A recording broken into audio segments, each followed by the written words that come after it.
So this talk actually, or this idea, and it's actually a publication in process, actually came because of, again, a network that I'm very fortunate to be involved in. One of the people that kind of is the agitator of this network is a gentleman, Professor Jim Salas from San Diego. Jim is an emeritus professor, but he's one of, in fact, probably the most prolific writer and publisher in the field of physical activity and public health. And he's got a very strong affinity for Africa. His wife was from Kenya, and he is one of the instigators of the International Physical Activity and Environment Network.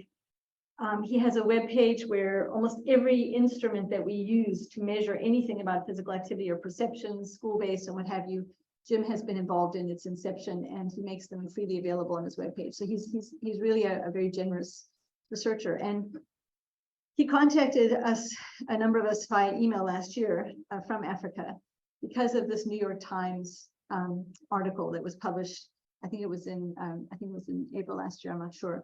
And basically what the article proposed was that that Africa, in terms, this is during sort of the COVID pandemic, that Africa did not get the COVID death rate that would be predicted on the basis of our mobility, our mortality, and sort of the Gini, you know, sort of the continent itself, that we should have had a higher death rate. And so, which is rather sad, but that's actually the truth of it. And so we know that COVID is linked to NCDs and the associated risk factors. And so if you have obesity and so on, or diabetes, that you have a poorer prognosis and a greater severity of outcomes. And what we also know is that infectious disease globally, not COVID, but infectious disease globally, are not equitably distributed, so that lower middle income countries typically are experiencing the greatest share. So that is why Africa was expected to have a greater prevalence. But in this article in the New York Times, they said that, in fact, in sub-Saharan Africa, we had a lower than expected percentage excess deaths.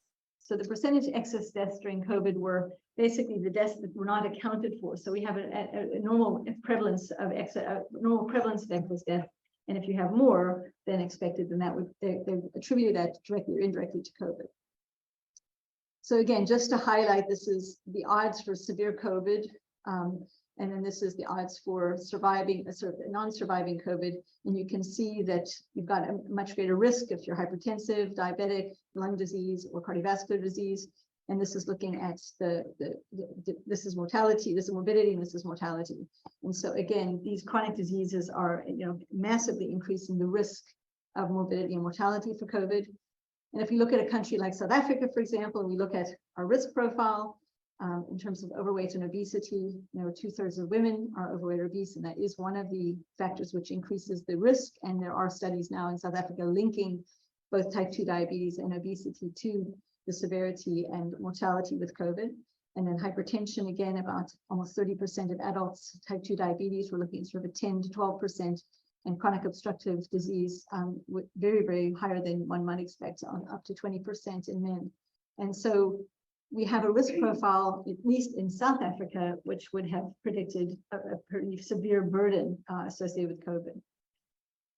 So when thinking about this, one of the questions that Jim Salas asked is the reason for this decrease or lower than expected excess mortality related in any way to the fact that perhaps in sub-Saharan Africa, people spend more time outdoors, and maybe they spend more time doing physical activity. And so the idea around physical activity was mooted. And so just to review what we know, and there have been numerous systematic reviews.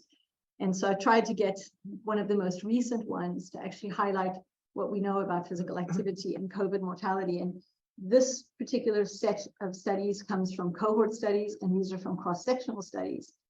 But in this meta-analysis, this represents over 1 million people. And the relationship between baseline activity in a cohort study or cross-sectional physical activity lowers COVID or reduces the risk of COVID mortality by 50 to 60%. So this is the cohort study, and the overall reduction is about 50%. And this is the cross-sectional studies, and the overall reduction is about 60%. So we know that physical activity in some other fashion, and if you look at, when you get a chance to look at the slides more closely, some of them are just meeting guidelines. Some of them are actually looking at the types of activity. Someone's consistently meeting physical activity guidelines. Some of them are just comparing physical activity to insufficient physical activity in a binary fashion. And in each of these, the overall meta-analysis is showing that there's a very strong association between physical inactivity and morbidity and mortality. And this review came out sort of the same sort of types of studies, same group of studies, also meta-analysis. And they tried to explore whether there was a dose-response relationship. And this is morbidity on the left-hand panel, and this is mortality on the right-hand panel. And they looked at these 14 observational studies. And it was a smaller cohort or smaller sample, and the overall caseload was about 2,800 people. But what you can see is that there is a dose-response relationship in morbidity, so that the greater the level of physical activity, the lower the relative risk. And there is a somewhat, well, there's a dose-response relationship, but this levels out beyond the dose of 15 meta-hours. And the way that they interpreted it, which I thought was really very useful, is they said, so if you look at 10 meta-hours per week as kind of the recommendation, that for physical activity below this, for every 1 hour of moderate intensity or a half an hour of high intensity exercise, there was an associated reduction in risk of between 8 and 11% of the severity of illness. And if you look at people who are very active, so people are getting more activity, it lowered the risk by 7 to 9% for each 1 hour extra. So there is an overall, again, a benefit of physical activity, and that is, we see that in a dose response manner. And it also looks like physical activity can mitigate the effects of obesity on COVID. So this is a study where they looked at physical activity and mortality across BMI categories. So this is high levels of physical activity, moderate levels of physical activity, and low levels of physical activity. And then looking at the odds, again, from a mortality point of view. So the people at greatest risk are those with low activity and who are living with obesity or overweight. And the reference group would be those people normal weight who have high levels of activity. And so again, the overall reduction is quite substantial. So making the case for physical activity in COVID, the final one where there was no data from Africa is looking at what happened in the world during COVID in terms of physical activity. So did physical activity decrease or increase during the COVID pandemic at a population level? And this is looking at an overall group of 57 studies representing more than 111,000 participants from 14 countries. And they found kind of inconsistent results. So about 32 of the studies revealed that physical activity levels of the population declined, and only about 5 showed an increase during the COVID pandemic. And there was a pretty strong indication that physical activity decreased in all the age groups, independent of gender, but the changes weren't statistically significant. So part of it is that it might depend on the policy within the country, the climate within the country, and a lot of other factors. So, and this didn't include any data from Africa. And so if we come back to Africa and we come back to the question that Jim Salas originally posed, this is a study which was published in 2020, and I was really excited to see it because it actually was the first study where we actually had good data on physical activity and COVID mortality in our part of the world. And this looked at the risk factors for COVID deaths and cases per million in Africa.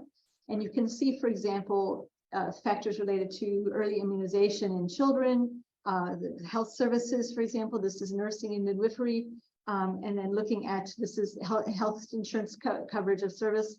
But what was really important was this is the prevalence of insufficient activity among adults.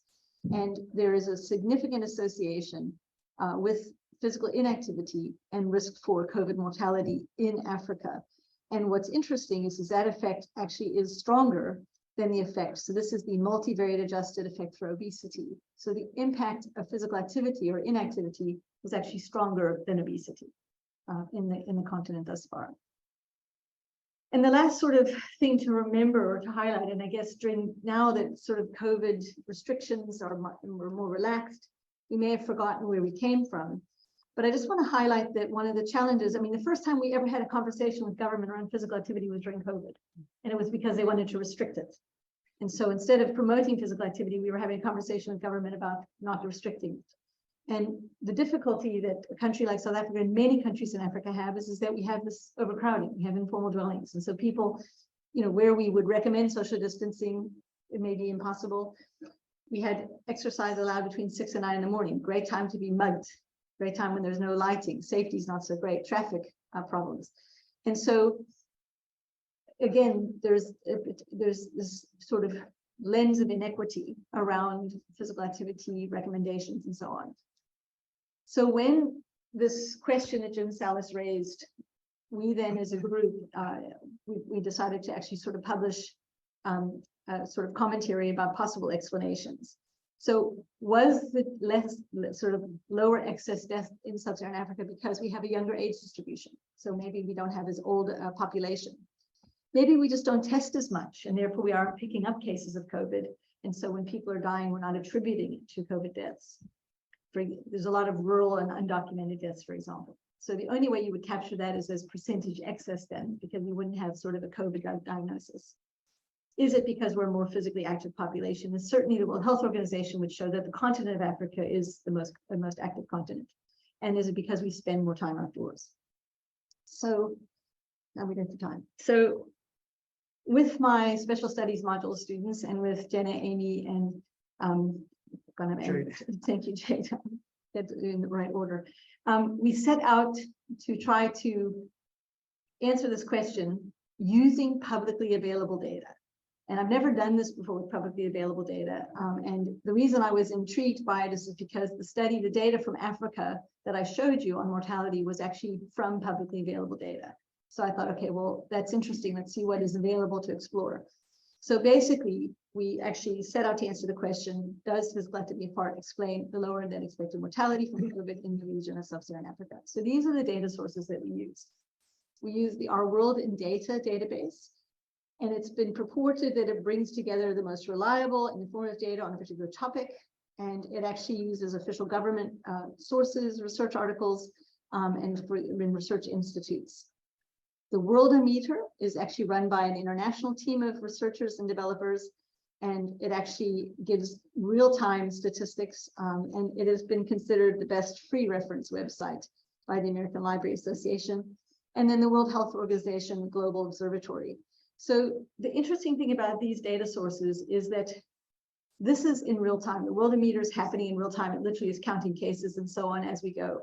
Whereas the World Health Organization Global Observatory is actually dependent on annual surveillance or surveillance every 4 years in a country. And so that data is more static. It's ecological data. So anything that we're looking at, the data are not really equal, if that makes any sense, in terms of the data quality. And all we're looking at is associations. So we're looking at ecological study, looking at associations between this publicly available data within countries. So we had publicly available data for 147 countries, 17 of which were low income, 35 low middle, 39 upper middle income, and then 45 high income. So we had a less representation of low income. And so these were the data sources. Oh, the other data source was the World Bank as well. And so the sort of indicators that we gathered were, firstly, you have to have total population because you have to express everything in relation to the total population. We looked at testing, cases, and deaths per million, the Gini coefficient, World Bank classification. We looked at urbanization. And in urbanization, we looked at how many people are living in slums. We looked at obesity and diabetes prevalence because we know that that would predict COVID mortality. Physical inactivity prevalence. We looked at air pollution, sunlight hours, people that were unable to afford a healthy diet. And importantly, again, deaths due to cardiovascular disease. And we also looked at vaccination coverage. And then we looked at something called the stringency index, which was fascinating. And the stringency index was actually something, again, it's on this data site, and it's in real time. And it looks at the government policies that were implemented in response to COVID.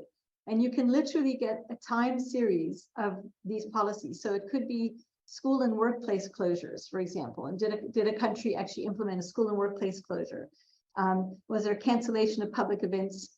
Was face coverings? And so what's interesting is that each of these, was there a policy, or was it a recommendation, or was there nothing? So there was a grading for each of these, so that the stringency index was based on whether or not there was any recommendation in place. So there'd be nothing, that would be a 0. If there was a recommendation in place, it'd be 1. If there was a policy, that is that it was a mandate, then it would be 2. And so, and again, stay-at-home restrictions. So these things, and what we found subsequently is that these followed COVID. They didn't precede COVID. and that they were much more common in high-income countries, much less common in low-income countries. So the data analysis, I was very fortunate that one of my special studies modules was very, very clued up on stats. And so she also helped with some interesting analysis. And so I'll share with you, these were basically used regression analysis, and she also used this k-means clustering approach, which I'll share with you the results of. So the first thing that was interesting is where we didn't have data, just to see whether there was sort of a lack of representation of data in certain countries or regions. And so this sort of matrix looks at all of the different variables that we looked at that I just described to you, for example, cases, deaths, high income versus low income, middle income, smoking death rate, again, another predictive factor. And then these were factors related to the stringency index, for example, stay-at-home policies and what have you. And so where we lacked the most data was from the East Asian Pacific region. And in fact, in Africa, we actually only had 6% missing data of the countries that were included in the data set. So that just gives you an idea of where we couldn't make some assumptions. And then if we actually characterize these 147 countries, what I thought was really interesting is if you just look at various factors. So we look at percentage urbanization, and you look at low income up to high income, you can see a monotonic increase in the percentage urbanization. And I've separated out sub-Saharan Africa just because of the specific question we're asking. And then if we look at the Gini coefficient, you can look, it goes in the other direction to some extent. So the Gini coefficient, sort of high income countries are more equal, basically. And then Human Development Index, not surprisingly, it's monotonic increase, and sub-Saharan Africa is actually lower than the rest of the LICs. And then we look at life expectancy, and that's pretty scary because I have surpassed it for our region. Okay. And but again, it's monotonic increase. And then if you look at physical inactivity, you can see that inactivity is lowest in low-income countries and lowest in sub-Saharan Africa. And again, it increases with the income of the country. And obesity, also the same pattern, even though, for example, in our region, we have a very high obesity prevalence. Cardiovascular disease deaths, you see kind of, again, only low in LICs and in sub-Saharan region. And then diabetes prevalence, again, it's from LMIC to UIC to HIC, it's higher, but in our low income regions and in sub-Saharan Africa, it's lower. So we wanted to look at the parameters around the COVID pandemic by World Bank regions. So low income, middle income, upper and low middle income, high income. And not surprisingly, the vaccination rate is lower in low income countries and in the sub-Saharan region. The stringency index is again lower in the LICs and sub-Saharan region. The overall deaths per million, again, 54 and 302 versus 398, 1536, and almost 2000. So the death rate, for example, is almost, what is that, about 20, it's 2050, so it's like 20-fold higher. And then the overall excess deaths, so this is the ones, because if we don't have autopsy associated deaths, so the excess deaths in LICs in sub-Saharan Africa are much lower than we would see in high income and upper middle income countries. So it goes with what was being found, that this region has a lower than expected excess deaths. They less vaccination coverage and lower stringency index. And what was really nice was that, and I just highlight this because I think for students, this would be a really nice way to present the data for correlations. This is a Spearman's correlation plot looking at the various factors in relation to to see how you've got sort of correlations. So if you look at deaths per million as one of our outcomes, so this shows the sort of strength of association in terms of the Spearman's correlation, which is 0.6. If you look at physical inactivity, again, 0.6, and the factors that the deaths per million are linked to. So it's just a very nice visual way to also show how, for example, urbanization and obesity, so how the covariates are also associated. Again, if we look at sort of life expectancy, not surprisingly, because we would expect to see that in countries, then we see it's strongly associated with deaths per million, and also physical inactivity. So to me, it's just quite an innovative way to show correlations. The other analysis that was done was this cluster analysis to look at how countries that might share similar characteristics might actually also share the similar sort of metrics in terms of the excess death and deaths per million.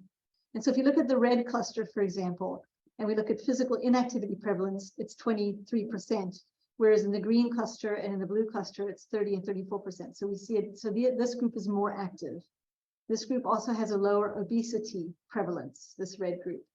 And it also then has a lower deaths per million, even though the percentage of people that can't afford a healthy diet is very much higher, the urbanization rate is very much lower, and the cardiovascular death rate is lower. So these individuals, lower overall prevalence, so that's a cluster. And then the clusters, for example, in this case, the blue cluster, the sort of cases per million and the sort of the deaths per million are very much higher. They have a higher overall prevalence of those risk factors, including physical inactivity. So our final analysis was to try to do regressions to look at, can we predict deaths per million? Can we predict excess deaths? And we tried a huge number of different models to see how we could explain the greatest amount of variance. And so we wanted to start with the question that Jim Sellers posed, which was on sub-Saharan Africa. And when we looked at the factors which actually explain the greatest amount of variance in deaths per million with all of the other covariates, the only significant covariates that actually came out were physical inactivity and sub-Saharan Africa. So sub-Saharan Africa was protective of deaths per million, and physical inactivity was predictive of deaths per million, explaining about 27% of the variance. If we broadened our definition and we actually looked beyond sub-Saharan Africa, we looked at high-income countries versus LMICs and UMICs, then we also showed that if you're living in a high-income country, that your likelihood of deaths per million was greater. But even in that model, physical inactivity was predictive, inactivity was predictive, and cardiovascular disease deaths was also predictive. And this explained almost half of the variance in deaths per million. So in all of our models, physical activity played a role. Even if we had obesity in the model, which when physical inactivity was in the model, obesity was no longer significant, which is really interesting. So our preliminary conclusions were that COVID mortality is linked to physical inactivity, urbanization, and inequality, and is greatest in high-income countries. That the cases were not linked to physical inactivity in the sample. So we found no association between the cases per million, just on the deaths per million. And we think that this provides indirect support for the role of physical activity in mitigating COVID severity, but we think more research is needed.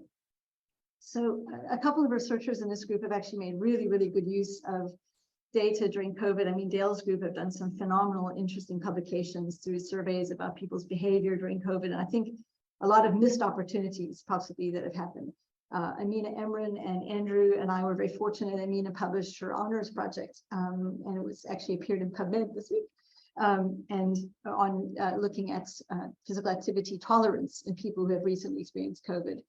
But I was thinking about the sort of things that could be done, and again, Dale's group looking at changes in physical activity and sleeping behavior during and after COVID. And there's work still being done, and I think it's easy to forget that COVID is actually still with us. And I think that's important because there's a lot of post-COVID sequelae that can be investigated. And for example, we have a whole cohort of children that have actually not been exposed to facial expressions during their formative years in foundation phase school. And the impact of that on, for example, motor skills or emotional quotients. And that's research that could easily be looked at. Also looking at fitness prior to COVID and the severity of infection morbidity. Those are, the UK Biobank has actually looked at that very nicely, but there are more data coming out. And then I think the exploration of these publicly available data sources, I think, is really something worth doing to generate hypotheses, maybe not to prove a point, but to generate hypotheses.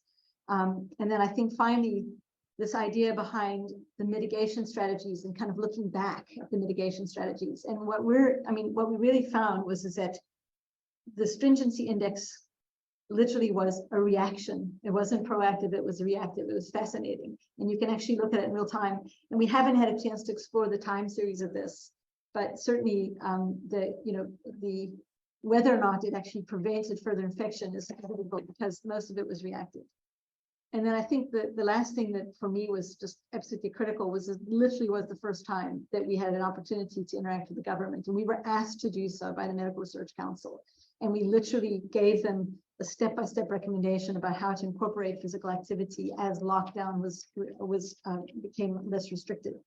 We also gave them recommendations for fitness center criteria and how fitness centers could be allowed to open. And they took some of our advice and they didn't take others. But I think it's also important to make sure that you think about the policy implications of the work that we do. So being locally relevant and internationally competitive. And then lastly, I need to acknowledge the people that actually initiated the commentary, which was this gentleman, Ross Arena, who actually has this, it's called the HL, I can't remember the name, Healthy Living for Pandemic Event Protection, this HL Pivot Network. And all of these individuals from the region in Africa who contributed to the commentary that led to the study that we did. So thank you very much. And if there are any questions, I'm happy to take some questions.